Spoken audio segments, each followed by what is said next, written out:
Few ওয়ার্ডটি সাধারণত negative sense অর্থাৎ নেতিবাচক অর্থ প্রকাশ করে থাকে।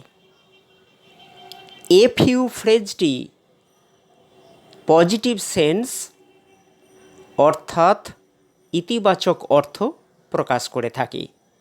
সংখ্যাবাচক কোনো জিনিস প্রায় নেই বা না থাকার মতো বোঝাতে ফিউ ওয়ার্ডটি ব্যবহৃত হয়। সংখ্যাবাচক কোনো জিনিস অল্প কয়েকটি বোঝাতে এ ফিউ ফ্রেজটি ব্যবহৃত হয়।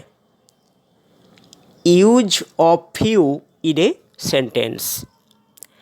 I have few story books. এটির মানে আমার গল্প বই প্রায় নেই বা আমার গল্প বই না থাকার মতো।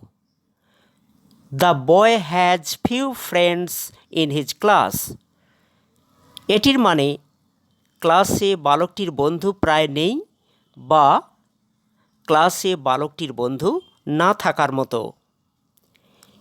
Use of a few in a sentence.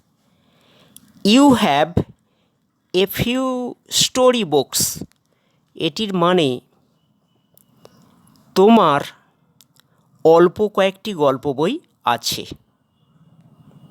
He has a few friends in his class.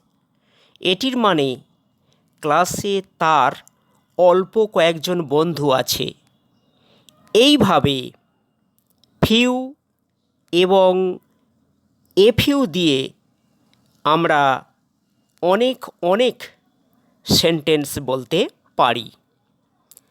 আমার সংক্ষিপ্ত আলোচনাটা এখানেই শেষ হলো। আশা করি এটা সকলের ভালো লাগবে।